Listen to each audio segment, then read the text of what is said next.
हमारे इस चैनल के दर्शकों को संत पुत्र नारायण का हार्दिक अभिनंदन, वंदन और हृदय की गहराइयों से आप सभी को ओम नमो नारायण। पिछले वीडियोस में हमने बताया आपको कि किस प्रकार से परम पिता परमेश्वर से ध्यान को जब हमने जोड़ा तो उसने हमें वेद सनातन सत्य धर्म का वो सत्य मार्ग दिखाया जिस पे आज मैं अग्रसर चल रहा हूँ।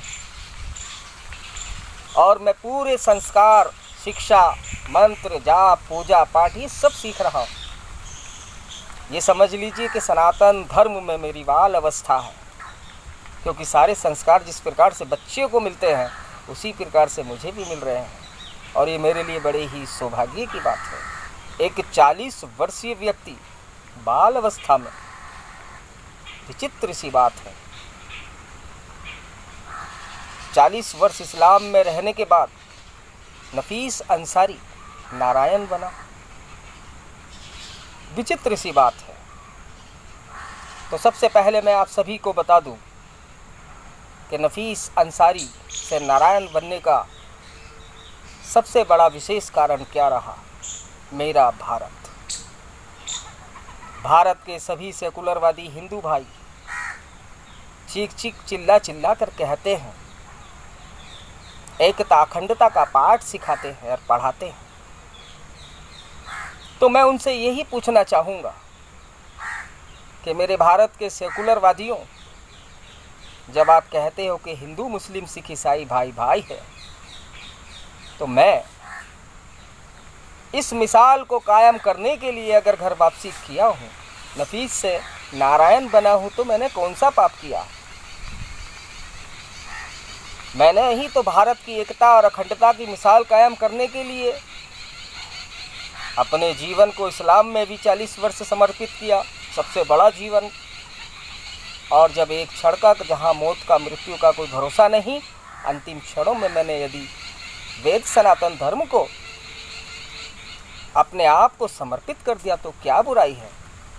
मुस्लिम और हिंदू तो सब भाई भाई हैं, तो फिर कैसा ऐतराज। लोगों का विचार है कि आखिर क्यों मैं परिवार को छोड़ दिया। जो परिवार का नहीं हुआ तो वो सनातन धर्म का क्या होगा, जो इस्लाम का नहीं हुआ तो वो सनातन धर्म का क्या होगा। तो मैं आपको बताता चलूँ, ना मैं हिंदू हूँ ना मैं मुसलमान हूँ, सबसे पहले मैं एक भारतीय हूँ।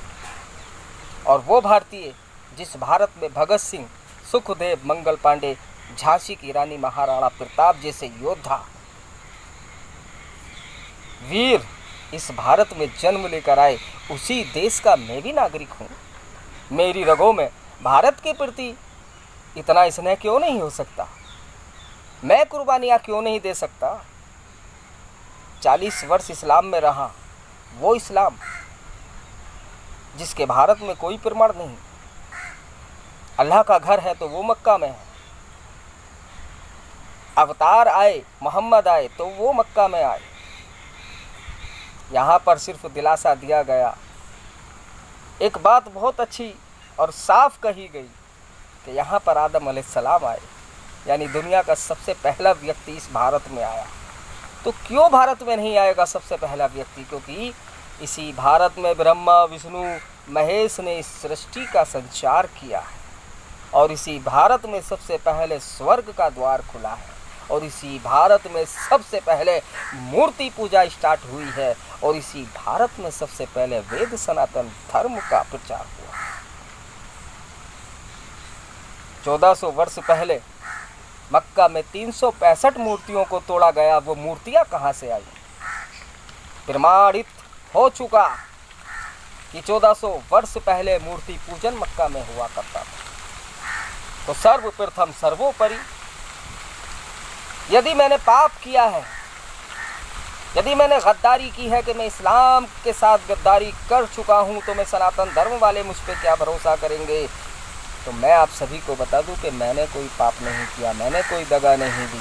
1400 वर्ष पहले मोहम्मद साहब ने जब इस्लाम का गठन किया तो उन्होंने भी अपने धर्म को त्यागा था।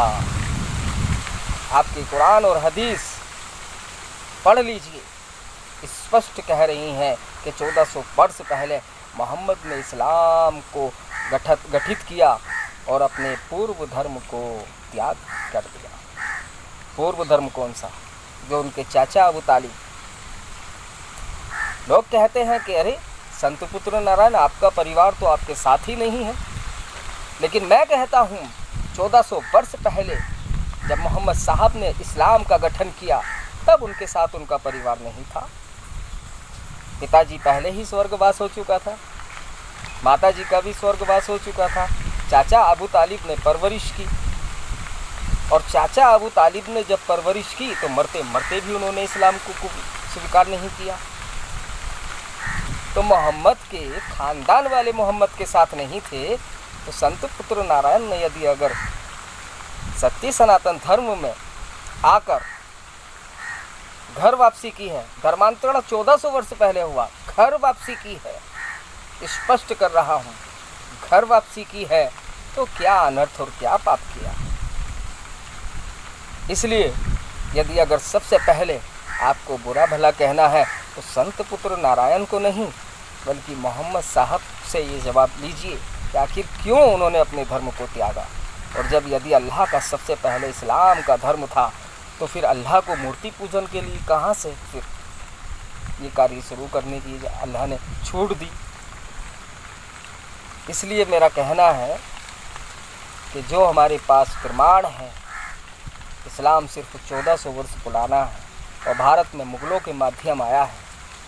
भारत में सब हिंदू थे और कहीं ना कहीं आप सभी भी, आपके दादा परदादा भी हिंदू हुए हैं। इसलिए मेरा आप सभी से निवेदन है कि आप सभी संत पुत्र नारायण की तरह कुर्बानी दीजिए और आप इस बात का प्रचार कीजिए कि भारत में हिंदू मुस्लिम भाई भाई हैं। आप भी प्रचार कीजिए और एकता की मिसाल आप भी कायम कीजिए मेरी तरह। अपने हिंदू भाइयों को, अपने हिंदू दोस्तों को, क्या सभी मुसलमान मिलकर ये तोहफा नहीं दे सकते? सेकुलरवादी हिंदुओं से भी मैं ये निवेदन करना चाहूँगा कि यदि आज संत पुत्र नारायण अपने परिवार को त्याग कर इस भारत को विश्व गुरु बनाने के लिए, इस भारत में एक धर्म, एक जात, एक आहार, एक वस्त्र, एक आहार लाने के लिए, स्थापित करने के लिए यदि अपने परिवार को त्याग कर, अपने धर्म को त्याग कर सत्य सनातन धर्म में आया है, तो सेकुलरवादी हिंदुओं, आप भी विश्व भर, चीन, जापान, बांग्लादेश, ये जितने भी देश हैं और 56 के 56 देशों तक आप संदेश पहुंचाइए कि हम आपसे, भारत आपसे मित्रता करना चाहता है और भारत विश्व गुरु बनना चाहता है। आप सब मिलकर भारत को विश्व गुरु बनाएं। तो सेकुलरवादी जितने हिंदू हैं, मेरा उन सभी से चैलेंज है और सभी सेकुलरवादियों से मेरा भारत के चैलेंज है कि जाइए किसी एक देश को आप ज़रा मना के दिखा दीजिए कि हम भारत को विश्व गुरु बनाएंगे, और वो आपको सपोर्ट करेगा, सहयोग करेगा। जब तक इस भारत के अंदर हम एक धर्म की स्थापना नहीं कर सकते, तब तक ये भारत विश्व गुरु नहीं बन सकता। पहले हमें इस भारत को परिवर्तन करना पड़ेगा। इस भारत में हमें सबसे पहले स्थापित करना होगा एक धर्म, एक जात, एक वस्त्र, एक आहार। तब जाके विश्व भर इस भारत के संदेश को जब पहुंचाया जाएगा, तो अन्य तमाम देश भी प्रभावित होकर आपके भारत को नतमस्तक होकर भारत को विश्व गुरु स्वीकार कर लेंगे। तो दोस्तों, आज के इस वीडियो को ज़्यादा से ज़्यादा शेयर करें और इसमें किसी भी प्रकार की मैंने कोई अभद्रता नहीं की। मैं हिंदू भी हूँ, मुसलमान भी हूँ। मैं दोनों धर्मों पर खुलकर बोल सकता हूँ। जो मुझे ज्ञान है, जो मैं सीखा हूँ, वो आपके समक्ष रख चुका। ओम।